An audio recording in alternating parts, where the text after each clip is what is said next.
उतार दो, क्योंकि रास्ते में कोई गार्ड तो है नहीं, तो कहीं कोई लुहायमान होकर राजसी वस्त्र तुमसे उतारने के लिए तुम्हें कष्ट न दे दे। सुदामा जी का कितने कृपालु श्री कृष्ण है कि अपने प्रेम के सिवा अपने भक्त को लौकिक कोई वस्तु नहीं देते। भगवान साथ ऐसे चले कि चलो। तो सुदामा जी के मन में आया कि हमें लगता है कुछ मुट्ठी में लिए हैं क्या रास्ते में देने के लिए।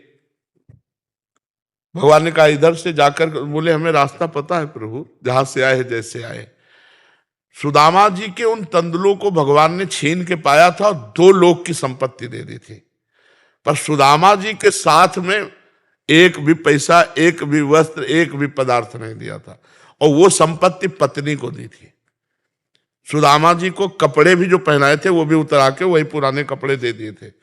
जब सुदामा जी वहां पहुंचे तो कि नगर तो हमारा ये इस एरिया में था, ये राजमहल, और ये हमें लगता है हम भूल गए, द्वारिकापुरी आ गए क्या। इतने में उनकी पत्नी स्वर्ण के हार सब पहने और सब सेवक सेविकाएं, तो उनका देवी तुम दूर रहो, हमारा स्पर्श मत करना, कौन हो तुम। तो उनका मैं तुम्हारी पत्नी हूं। बोले वो तो फटा कपड़ा पहने एक झोपड़ी में हमारा पुराना, बोले ये सब द्वारिकाधीश की कृपा। तो उनका हो गई कृपा तो तुम इसको भोगो, हम तो श्री कृष्ण प्रेम को केवल भिक्षा से जिएंगे, झोपड़ी में रहेंगे, इस महल में नहीं घुसेंगे, महल में तुम रहो। ऐसी भक्ति होती है, ये आध्यात्मिक रंग होता है। सुदामा जी ने श्री कृष्ण द्वारा दिए हुए प्रसाद स्वरूप वैभव को नहीं भोगा, और श्री कृष्ण के प्रेम में आंसू बहाते हुए पूरा चिंतन करते हुए जीवन व्यतीत किया भिक्षान्न से। ये हम आंतरिक बात कह रहे हैं। आप यदि चाहेंगे तो भगवान आपको दे देंगे, लेकिन क्या ये चाह सही अच्छी है? अमूल्य भगवान का भजन करके हम नाशवान वस्तुएं मांगे, ये तो हमारे प्रारब्ध से मिल ही जाएंगी। जैसे ना चाहते हुए प्रारब्ध से हम दुख भोगते हैं, ऐसे ना चाहें तो भी हमें सुख भोगना पड़ेगा। इसके लिए हम क्यों चाह करें प्रभु से? ये मांगो भगवान से कि भगवान जो प्रारब्ध अनुसार दुख सुख आवे हैं उसे हमें भोगने की सामर्थ्य दो, और सदैव आपका चिंतन करें, केवल आपसे प्यार हो बस, और कुछ नहीं, आपसे प्रेम हो, आप हमें एक बार दर्शन दो, एक बार हमसे मिलो। तो ये बात तो अध्यात्म में कि आप मुझे अमुक अमुक वस्तु दे दो, पदार्थ दे दो, तो सब यहीं रह जाएंगे, ये शरीर भी यहीं रह जाएगा। तो हम अमूल्य नाम को बेच करके क्या खरीदा? मान लो आप हीरा ले जाओ और हीरे के बदले में कबाड़ लाद के लाओ, तो आपको कोई बुद्धिमान कहेगा क्या? तो नाम रूपी हीरा, भगवान का भजन रूपी हीरा, अध्यात्म रूपी हीरा से ये कबाड़ खरीदो। यहाँ कौन सी वस्तु हमारे साथ जाएगी? ये शरीर भी तो नहीं जाएगा, जिसे बहुत प्यार करते हैं, अपनी आत्मा मानते हैं इसे, ये भी तो धोखा दे देगा, तो और कौन संग जाने वाला है?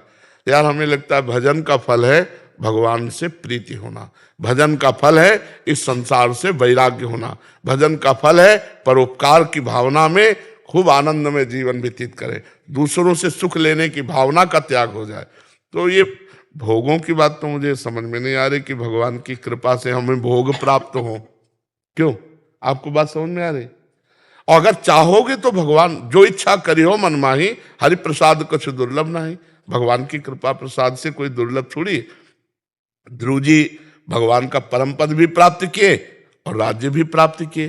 प्रहलाद जी भगवान का परम पद प्राप्त किए, राज्य भी प्राप्त किए। अम्बरीश जी चक्रवर्ती सम्राट भी थे और भगवान के प्रेमी भी थे।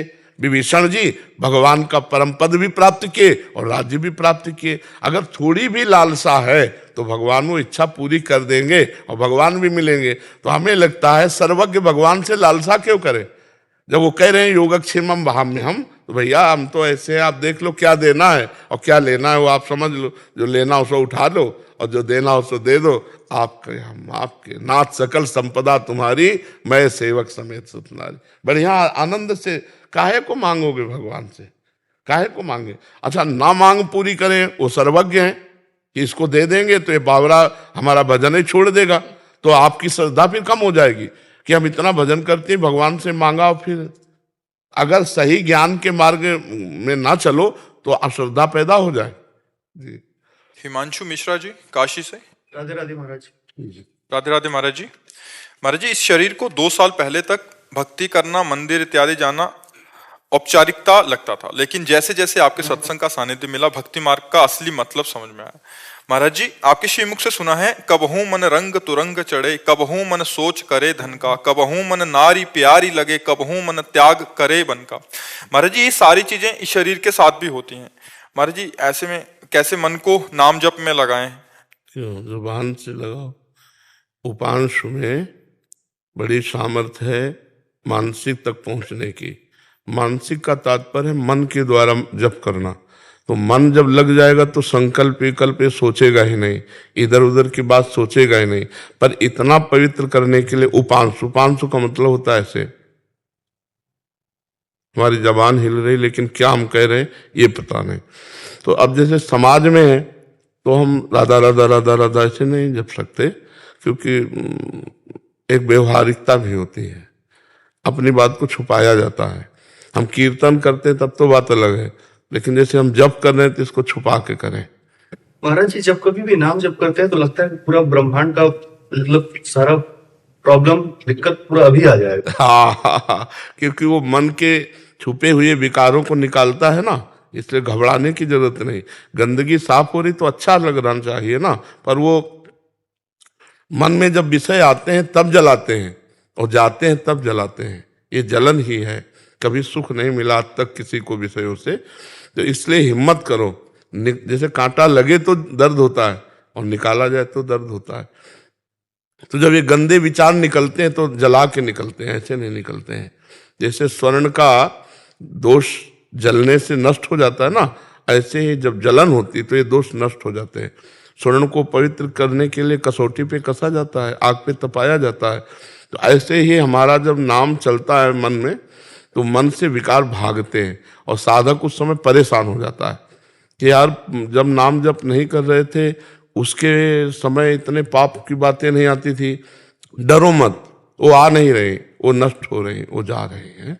बहुत आनंद का विषय है बच्चा, बहुत आनंद। जब मन लग जाता है ना तो बोलना भार पड़ता है, नहीं तो बस यही लगता है चल रहा, चुपचाप सुनते रहो। अंदर आनंद जो आता है यही आनंद है। भोगों में आनंद थोड़ी, रुपया में आनंद थोड़ी, पद प्रतिष्ठा में आनंद थोड़ी। मान लिया आप बहुत बड़े पद में मरोगे तो है ही है, पद लाद के ले जाओगे क्या?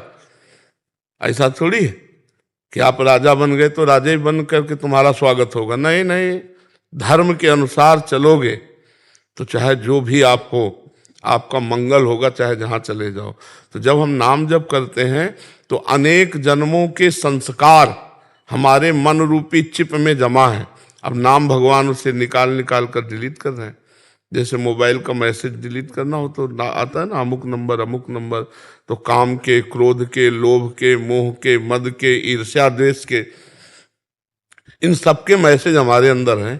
तो जहाँ भजन में बैठे तो वही सब बातें आती हैं, आ नहीं रहे, जा रहे हैं। ये जब जानोगे तो अंदर आनंद रहेगा, मन जलेगा, यार ये कब हटे और हम आनंदित हो। एक दिन हट जाएगा पर लंबा समय लगेगा। पातंजलि जी ने लिखा है, सातु दीर्घ काल निरंतर सत्कार सेवितो दृढ़ भूमि। जो दीर्घ काल तक निरंतर आदर सहित नाम जप करता है तो उसका हृदय दृढ़ हो जाता है, अचल हो जाता है, पवित्र हो जाता है, एकाग्र हो जाता है। बड़ा आनंद का विषय है। लोभ से लाभ की जो भूख बढ़ती है उसमें सब कुछ सहने की ताकत होती है। जैसे हमारे को लाभ मिलने लगे तो और लोभ बढ़ेगा तो और लाभ, और लोभ लाभ। तो ये जब जगत की तरफ होता है तो मार देता है। मतलब गंदे गंदे आचरण भी कराने लगता है। वो लोभ लाभ के लिए अपनी परवाह ना करके नरकगामी हो जाता है। हमें जब लोभ है नाम का और जहां लाभ मिला फिर आनंद से जो लोभ जागृत होगा तो उससे सब लोभ नष्ट हो जाएंगे। लोभ में बड़ी ताकत होती है। जब लाभ का लोभ होता है तो बड़ी ताकत।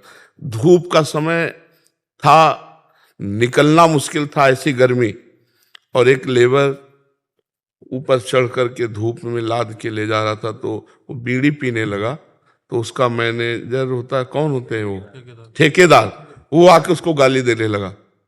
और ये हम हितधाम में जब थे तो देखा, जब वो चला गया तो हमने कहा आपने पलट के जवाब नहीं दिया। बोले अरे महाराज हम जवाब देते, गरीब आदमी, शाम के 500 रुपया मिलता है वो भी नहीं देगा तो घर में रोटी कैसे? लाभ के लिए, लोभ से लाभ, लाभ के लिए वो गाली सह रहा है, धूप सह रहा है, मेहनत कर रहा है कि शाम के 500 रुपया मिलेंगे। हमारी शाम जीवन की भगवान प्राप्ति वाली है, तो हम इसके लिए दुख को सुख को दोनों को बराबर सहें, अंदर जो विकलता आ रही, व्यथा आ रही, उसको सहें, क्योंकि लाभ का लोभ होगा तब आप सह सकते हो, नहीं तो नहीं सह सकते। जब ये हो कि हमें भगवत प्राप्ति रूपी लाभ मिले, हमें आनंद रूपी लाभ मिले, हमें शांति रूपी, देखो रुपया पैसा भोग सामग्री से किसी को शांति नहीं मिलती, किसी को परमानंद नहीं मिला आज तक। सब व्याकुल हैं, वही भोग वासना, वही धन, चाहे 50 करोड़ बैंक में जमा हो, लेकिन तृप्ति नहीं है, शांति नहीं है, वही लाभ की आवश्यकता। अच्छा तो मरोगे तो ले जाओगे बैंक बैलेंस क्या? यार थोड़ा तो मरने को सोचना चाहिए, तभी भजन में हमारी वृत्ति लगेगी कि एक दिन तो मरना है, और वो हमें पता नहीं वो दिन आ जाए हो, पता नहीं अगली श्वास ले पाए कि ना। तो हम वो परम धन जो भगवान का हमारे साथ चलना है उसको तो हम भूले हुए हैं, और जो धन हमारे साथ नहीं जाएगा उसकी कमाई के लिए हम अपने जीवन को अर्पित किए हुए हैं, तो बड़ा अज्ञान है। इसी अज्ञान को मिटाने के लिए सत्संग है, शास्त्र स्वाध्याय है, तो खूब नाम जप करो और चिंता मत करो। पहली बात तो तुम अलग हो, मन अलग है, तुम भगवान के अंश हो और मन प्रकृति का अंश है। पर भूल हो गई कि मन को हमने अपना मैं मान लिया है। अगर मन कहता है ये देखना है तो मैं देखूंगा, यही गलती हो गई। वो कह रहा है मैं भोगूंगा, तो आप निर्णय करो कि भोगना है कि नहीं, उचित है भोगना कि नहीं उचित। आप निर्णय विचार से कर सकते हो, और विचार विवेक से होता है, और विवेक सत्संग से होता है, और वो भगवान की कृपा से आपको मिला हुआ है। तो हिम्मत करो, अंदर जो जलन होती है उससे टूटना नहीं, बस आगे बढ़ जाओगे। टूट गया तो फिर समझना मुश्किल होता है। भय पैदा कर देगा मन, अगर आप और भजन करोगे ना तो एक भय पैदा कर देगा। अगर आप ये सब सह गए तो आगे भगवान है, पक्का समझो। खूब नाम जप करो, बड़ी कृपा है भगवान की, डरो मत, ये सब अंदर सफाई हो रही मन की। जी सुनील जी। राधे राधे महाराज जी। महाराज जी आपके चरणों में कोटि कोटि प्रणाम। महाराज जी, अगर हम जीवन में कष्ट सहते हुए भी प्रभु कृपा का अनुभव करें कि उन्होंने ही संभाल रखा है, तो क्या इसका अर्थ यह है कि हमारे कष्ट हमारे पूर्व जन्म के कर्मों को नष्ट कर रहे हैं और प्रभु हमारे साथ हैं, या फिर जो कष्ट प्रभु कृपा से कम हुए वो हमें आगे जाकर कर्मों के? हम आपको बताएं प्रभु कृपा क्या है।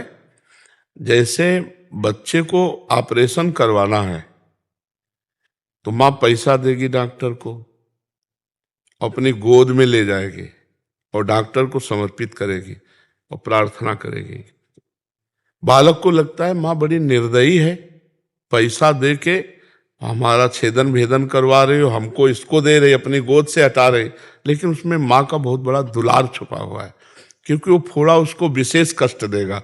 ऐसे ही भगवान अपने भक्त के जो पाप रूपी फोड़े हैं उनका ऑपरेशन स्वयं करवाते हैं अपनी दृष्टि में, और उसको आंतरिक बल देते हैं जिससे वो सह जाए। महाराज जी, कष्ट जो अपन को अभी कट रहे हैं अभी, वो बाद में भोगने पड़ सकते तो? नहीं नहीं नहीं नहीं, बिल्कुल क्लियर होता चला जा रहा। नाम जब करते हो, हाँ क्लियर, एकदम क्लियर। और जहां 100 थप्पड़ लगने होंगे वहां 10 में निपटा देंगे, 90 माफ कर देंगे। जैसे एक बाल्यावस्था से भजन कर रहे थे, फिर आगे चलकर संत बने, तो बहुत समय भजन करते हो गया था। तो गंगा के किनारे और शालिग्राम भगवान को स्नान कराने वाले ही थे कि 90 लोग, एक दल आ रहा था चोरों का, उन्होंने कहा मारो इस बाबा जी को, और घेर लिया। कोई लाठी डंडा फरसा भाला सब लिए हुए, तो उन्होंने कहा भैया हमने क्या अपराध किया है? और कुछ नहीं, मारो इसको। तो उन्होंने भगवान का ध्यान किया, तुरंत उनका 2 मिनट दे दीजिए, और भगवान से कहा प्रभु जब से मैंने शुद्ध संभाली आज तक कोई पाप नहीं किया, ना थे 90 लोग आकर के मार रहे हैं प्रभु, इसका क्या? तो भगवान आंतरिक प्रकट हुए और कहा तुम्हारे 90 महत अपराध ऐसे थे कि तुम्हें 90 बार जन्म लेना पड़ता और एक एक मारते। ये मेरे भजन का प्रभाव है कि 90 एक साथ आक्रमण करेंगे और ऐसे तुम्हारी मृत्यु होगी जैसे हाथी के गले से फूलों की माला गिरे तो उसे पता भी नहीं चलता। तुम हमारे ध्यान में मगन हो जाओ, शरीर को भोगना पड़ेगा। तो जो 90 बार जन्म लेकर के मरना था वो 90 एक बार में पूरा कर देते हैं और उनको कुछ पता भी नहीं चला, स्वप्नांतर की तरह। एक स्वप्न से दूसरे स्वप्न में ऐसे उनका ध्यान भंग हुआ और भगवान के धाम में शरीर छूट गया।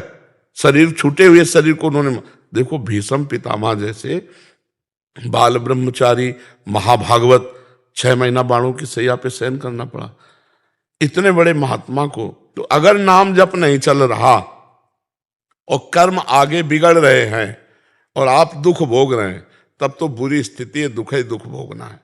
अगर भजन हो रहा है तो आगे के सब जितने कर्म आपके गलत भी हो जाएंगे उन सबको बराबर कर देगा, जला के राख कर देगा, संचित को भस्म कर देगा जो जमा है, और प्रारब्ध को भोगने के सामर्थ्य दे देगा। भगवान के नाम में बड़ी सामर्थ्य है, इसलिए विचलित मत होना। बिल्कुल बिल्कुल करेक्ट, जो हमारा प्रारब्ध है वो भोगा करके नष्ट हो रहा है, हम पवित्र होते जा रहे हैं, और जो संचित है वो भगवान के नाम से भस्म हो जाएगा। जो क्रियमाण है, नया कर्म है, वो निष्प्रभावित हो जाएगा, वो हमको बांधेगा नहीं, हम जीवन मुक्त हो जाएंगे। इसीलिए कहते हैं भजन करो, भजन नहीं, कोई साथ देने वाला नहीं। मान लो रुपया कोई लगा सकता है, तुम्हारे पास बैठ सकता है, लेकिन तुम्हारी पीड़ा को, अंदर जो तुम्हें पीड़ा हो रही, चिंता हो रही, शोक हो रहा है, घबराहट हो रही है, उसको कौन हटाएगा? उसको भगवान हटाएंगे। हम कह रहे हैं कि मानव विश्व की संपत्ति है, लेकिन क्या करेगा? मान लो आपका किडनी फेल, लीवर फेल, अब जो आप भोग रहे हो कष्ट, तो कोई कह सकता है कि मैं आपके तौल भर रुपया लगा सकता हूं, लेकिन रुपया से दूर होगा क्या? प्रारब्ध भोग तो है। हाँ, मन भगवान में लग गया, अब दूर हो जाएगा। मन आनंदित है, शरीर पीड़ा में है तो आनंद है, और अगर शरीर स्वस्थ है और मन विषयाकार है तो वो ऐसे ही भोग रहा है, जल रहा है, अशांत है। इसलिए बहुत अच्छा नाम जप करते रहो और धैर्यपूर्वक प्रारब्ध को भोगते रहो। तो भजन करने वाले का सबसे बड़ा सुख ये होता है कि भारी विपत्ति और दुख में भी भगवान मन को अपने पास रखते हैं, और मन ही से सुख दुख का अनुभव होता है। सावई मना कृष्ण पदारविंद हो, यदि मन भगवान के चरणारविंद में लगा है तो दुख क्या करेगा? दुख कुछ नहीं कर सकता। अच्छा, अपने को मृत्यु लोक में जब जन्म मिला है तो दुख मिलेगा, पक्का दुख। दिन है तो रात मिलेगी, तैयारी कर लो। अभिमान मत करो कि आज मैं बहुत सुखी हूं, कल ऐसा दिन आएगा कि रोते नहीं बनेगा, इसलिए कल की तैयारी कर लो। जैसे प्रकाश में व्यवस्था कर लो तो अंधेरे में दुख नहीं होगा, तो प्रकाश में व्यवस्था कर लो। अभी तुम यावत स्वस्थमिदम कलेवरम यावच्च दूरे जरा, बुढ़ापा दूर है, रोग दूर है, तो तुम भजन का प्रकाश कर लो, ज्ञान प्राप्त कर लो, तो शरीर के दुख सुख में आनंदित रहोगे। और अगर नहीं तो फिर सुख हुआ तो अभिमान करे घूम रहे, दुख हुआ तो बिलला रहे हो, रो रहे हो। तो यही संसार का हाल है। ज्ञान का मतलब है संसार का कोई भी दुख सुख हमें प्रभु से अलग न कर पावे। त्रिभुवन की राज्य लक्ष्मी देने पर भी भगवान का विस्मरण न हो, ऐसा सुख, और शरीर पे आरा चलाने का अवसर आ जाए तो भी भगवान का विस्मरण न हो, महापुरुषों ने दिखा दिया है। ऐसा सुख भगवान देते हैं। गुरु अर्जुन देव जी, उनको तपते हुए तवे पे बैठाल कर ऐसे तप्त बालू डाली जाती, वो यही कह रहे थे, वाहे गुरु तेरा किया मीठा लागे, हरिनाम पदार्थ नानक मांगे। बोलो, ऐसी स्थिति में क्या कह रहे हैं? हरिनाम पदार्थ नानक, हे प्रभु आपका विस्मरण ना हो, बस आपका किया हुआ मीठा, हे वाहे गुरु आपका किया हुआ मीठा लग, आपने जो बहुत सुख मिल रहा। आप सोचो भला, इसे कड़ाह में डाल के उबाल दिया, फिर रापी नदी जो क्या है वहां उन्होंने अपने शरीर को पूरा किया। तो शरीर एक केचुल के समान, पुराने कपड़े के समान लगने लगे तब तो ज्ञान सही। और शरीर भी प्यारा, भोग भी प्यारे, संसार भी प्यारा, और ज्ञानी भी, तो फिर अज्ञानी किसे कहते हैं? ये बात समझना है। धैर्य पूर्वक शरीर के द्वारा किए हुए पाप कर्मों को सह जाओ, और भगवान का नाम जप करते हुए जो पाप कर्म हमने किए वो भोगे, भगवान का नाम जप करते हुए भगवान को प्राप्त हो जाओ। यही मनुष्य देह का फल है। नहीं तो 4 दिन की केवल जीवन आयु है। 4 दिन कैसे? अब आपकी आयु कितनी है? 44। अब बोलो 44 साल निकल गए, आपको पता भी नहीं चला।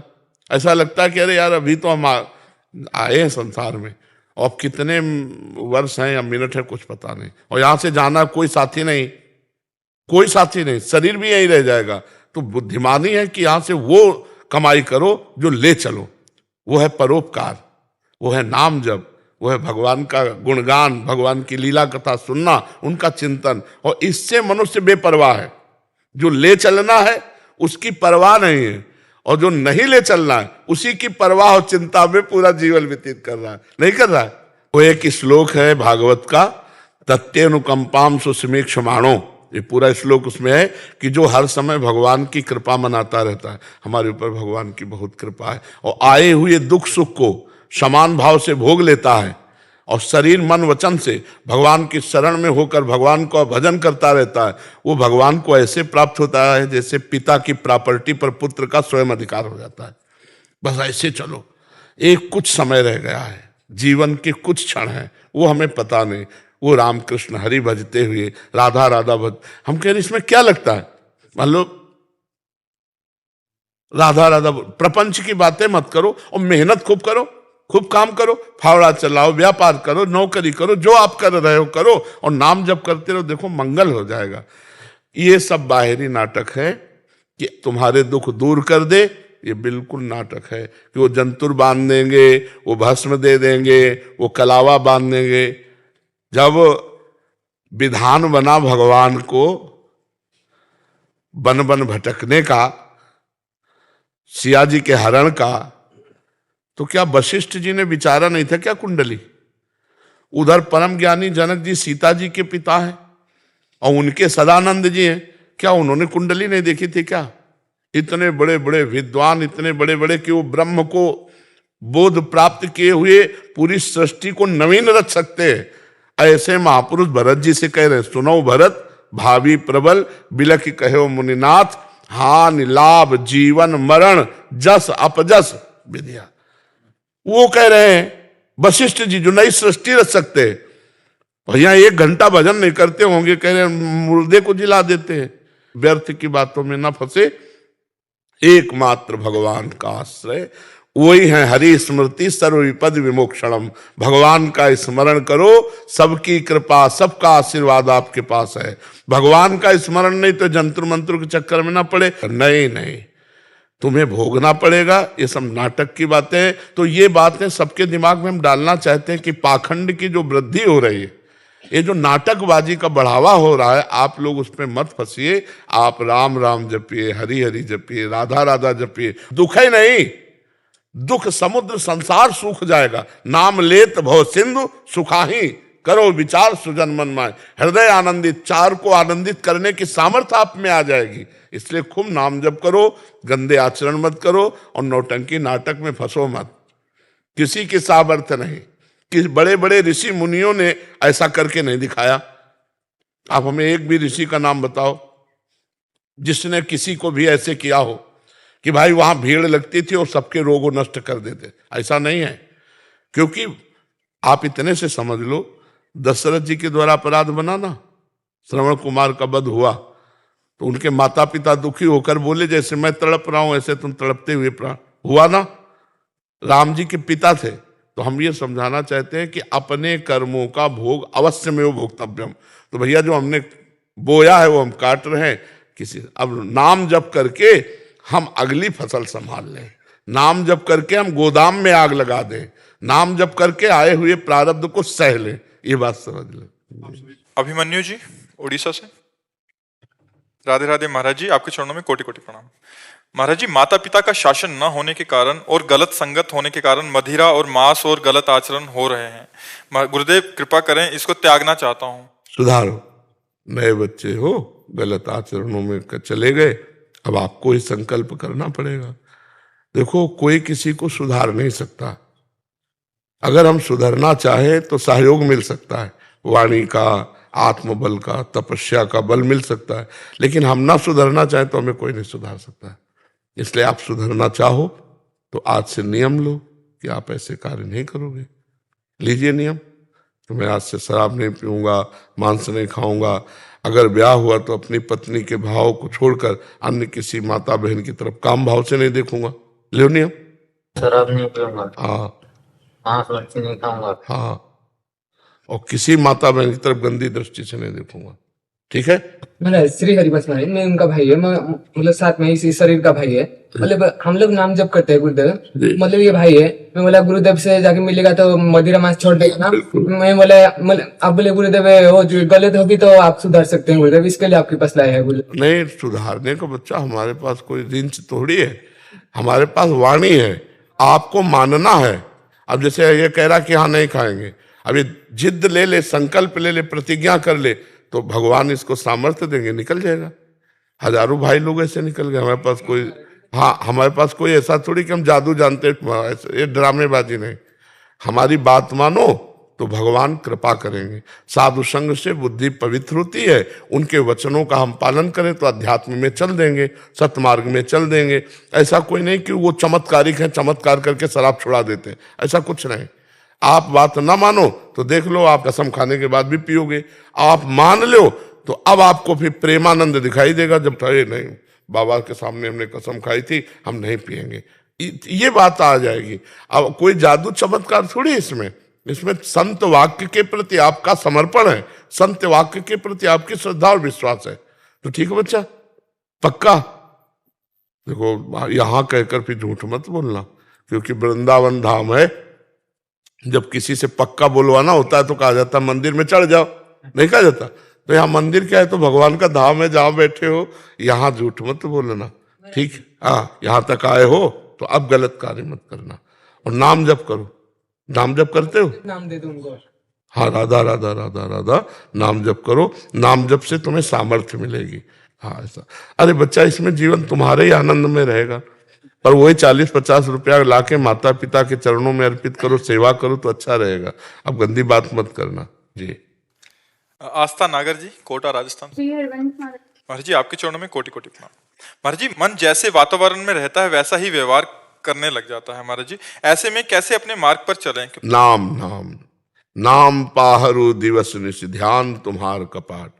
देखो लंका में नाम जप करके विभीषण जी सुरक्षित है। लंका में महाभागवत विभीषण जी हैं, जिसका प्रमाण स्वयं भगवान दे रहे। विभीषण जी से कह रहे, तुम सरीखे संत प्रिय मोरे, धरो देह नयान निहो। तुम्हारे जैसे संतों के लिए मैं अवतार धारण करता हूं।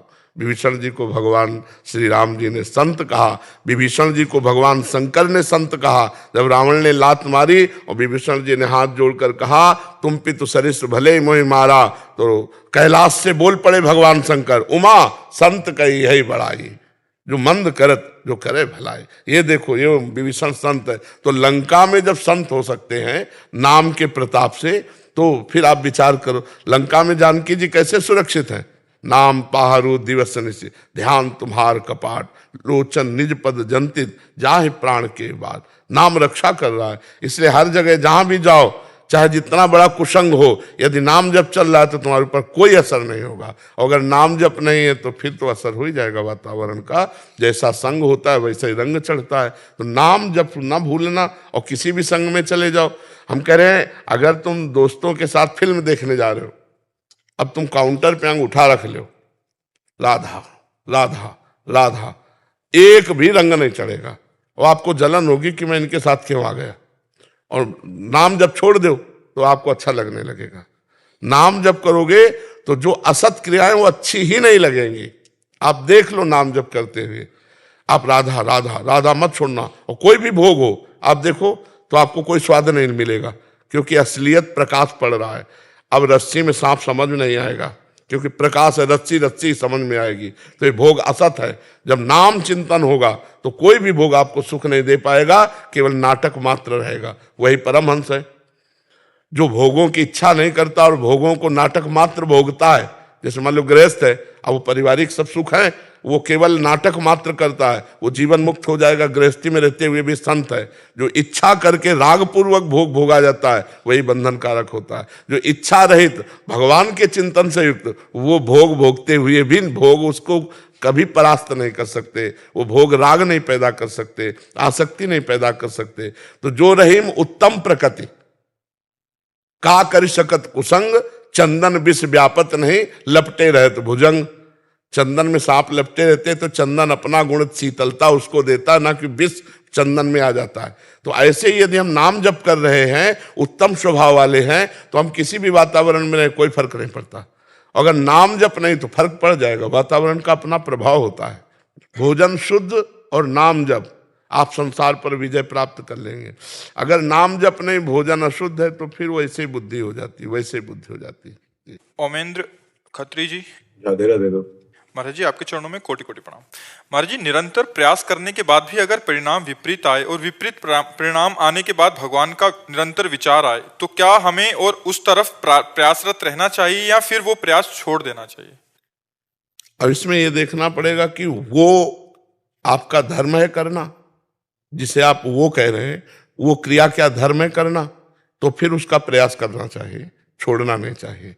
अपने धर्म को स्वधर्मो निधनो श्रेया पर धर्मो भयावह, अपने धर्म के कार्य को छोड़कर दूसरे के कार्य को करना भय प्रदान करने वाला है। अपना धर्म जैसा भी है, अपनी जो धर्म पूर्वक क्रिया है, अगर हम एक बार हार रहे हैं, 2 बार हार रहे हैं, तो बराबर हारेंगे नहीं, हम जीतेंगे। क्योंकि दिन है तो रात है, रात है तो दिन है। अगर हम हारे हैं तो विजय भी है, वो मिलेगी हमको। हम भगवान के अंश हैं और हम भगवान का नाम जप कर रहे हैं, तो हमारी विजय होगी। हमें अपने वो धर्म जो तुम्हारे कुल धर्म से चला रहा है, धर्म से युक्त है, उस क्रिया को नहीं छोड़ना चाहिए जी। शरीर के दुख सुख आते जाते हैं। जब कभी चर्चा में तो नाम लीला की प्रधानता ही रखिए। ये कलिकाल मलायतन मन कर देख विचार, श्री रघुनाथ नाम बिन्ना ही नान आधार। भगवान का नाम भगवान से भी बढ़कर कृपालु है। आज तक जिसने भगवान की शरण ली, भगवान का नाम जप किया, वो सदैव सुखी रहा, सदैव आनंदित रहा। आज जो हमारा समाज वो भगवान से विमुख होने के कारण दुखी है, नहीं तो आनंद समुद्र भरा हुआ है। भगवान के जो नाम है ना, इनमें आनंद भरा हुआ है। बस उस आनंद को लूटने के लिए हम नाम में एक बार मन लगाने की कोशिश करें। अच्छा, ना भी लगे तो भी भाव को भाव न खालसहु नाम जपत मंग। भगवान का नाम, बस पता नहीं कौन से भाग्य उदय हुए कि गुरु भगवान ने नाम दे दिया, और नाम में एन किन प्रकारेण रुचि हो गई, निहाल हो गए। नाम ही नाम, सब कुछ नाम है। तो खूब नाम, जीवों को नाम में लगाओ, आप भी लगो और औरों को भी स्वाद चखाओ नाम का। जी। अच्छा, मैं ये पूछ रहा था आपसे कि जैसे कि भगवत प्राप्ति हुई, जो कहते हैं भगवत साक्षात्कार हो गया, तो किस रूप में होगी? जैसी हम भावना करते हैं, ऐसे आप और हम बात कर रहे हैं ऐसे। अगर आप ऐसी भावना रखते तो ऐसी भी हो जाएगी, ध्यान में करते हो तो ध्यान में भी हो जाएगी, हृदय में करते हो तो हृदय में भी अनुभव हो जाएगा। आप जैसी आकांक्षा करते हो उसी रूप में होगी। अक्रूर जी ने सोचा रास्ते में कि जब मैं जाऊंगा तो श्री कृष्ण बलराम गौशाला में होंगे और मैं उनके जाके दोनों चरण पकड़ लूंगा और वो दोनों हाथ पकड़ के उठाएंगे और कहेंगे चाचा जी आप कैसे हो। बिल्कुल ठीक ऐसे ही भगवान ने किया, भागवत में देख लेना।